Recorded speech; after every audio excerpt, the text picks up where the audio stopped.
She reached for me at the corporate party, and that was the moment I walked away. The corporate gala was already over by the time everything broke.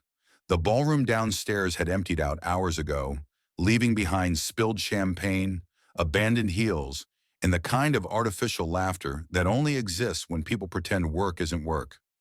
The hotel corridors were quieter now. Too quiet. The kind of silence that makes every sound feel important. I was supposed to be in our room.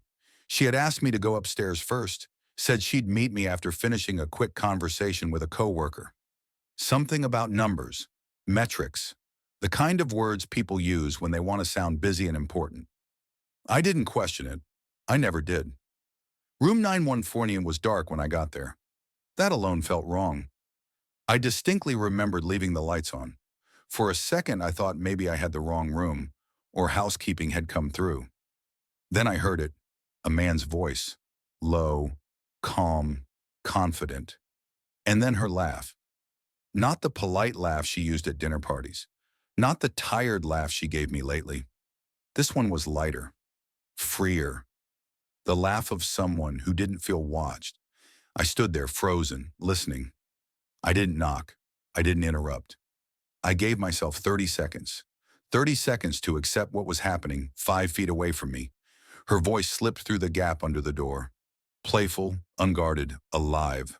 And in that moment, something inside me shut down. Not anger, not panic. Clarity. Footsteps approached the door. I panicked and stepped back into the hallway, pretending I had just arrived. The door opened and she stepped out, adjusting her dress, phone in hand, hair slightly messy. She didn't see me at first. When I said her name, her entire body stiffened. "Ellis, I thought you were still downstairs." Her words came out too fast. I didn't ask questions. She reached for me instead, tears already forming, hand extended like muscle memory, like I was still something familiar she could grab onto. I leaned in close enough that only she could hear me. Not after that. Her hand froze midair. I didn't wait for explanations. I didn't want excuses dressed up as regret. I turned and walked away, down the stairs, past the lobby, out of the hotel, and out of a version of my life I had been clinging to for far too long. I didn't go home. I wandered through the lobby like a ghost, surrounded by people laughing, networking, congratulating each other on a successful night. I ordered a soda water at the bar just to have something to hold, just to look normal. Inside, everything was collapsing. I could still hear her voice, smell her perfume mixed with someone else's cologne. My mind filled in the details I hadn't seen, stitching together a story I never asked to know. I sat in an oversized chair near the fireplace, staring at my wedding ring. It felt heavy, foreign, like it belonged to someone else. I tried twisting it off, but my fingers wouldn't cooperate. Then I saw her again. She had come back downstairs, scanning the room until her eyes locked onto mine. For a second, I thought she might stop. She didn't. She walked straight toward me. "Ellis," she said softly, "can we talk?" I didn't stand. I didn't move. "I think we already did," I said. She crouched beside the chair, lowering her voice, trying to make it look like we were just another couple working through a disagreement. It's not what it looked like. I almost laughed. Instead, I leaned closer and asked, "Then tell me what it looked like.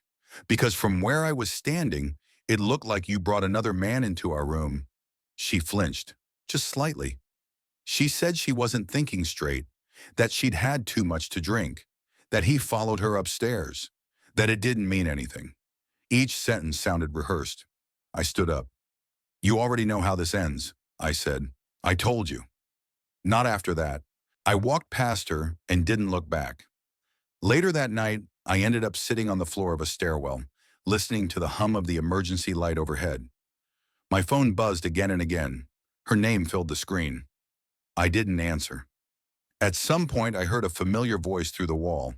The man from earlier, laughing, talking on his phone. "She'll come around," he said. "She always does." That sentence hurt more than everything else combined, because it meant this wasn't new. I left the hotel through a service exit and sat in my car, hands gripping the steering wheel until my knuckles went white. When I finally drove, I didn't know where I was going, only where I wasn't. I stayed with my brother that night. He didn't ask questions. He didn't need to. When I finally said the words out loud, they sounded unreal. She cheated. The days that followed were quiet in a way that felt unnatural.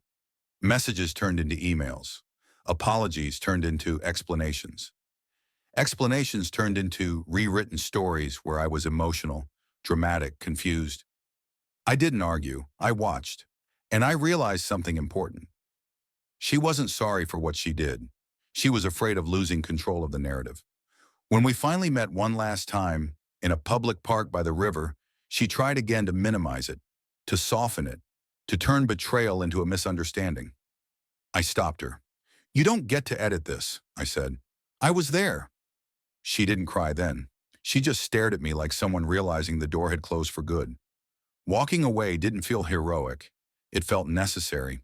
Some people think closure comes from explanations. It doesn't. Sometimes it comes from one quiet sentence, spoken at the exact right moment.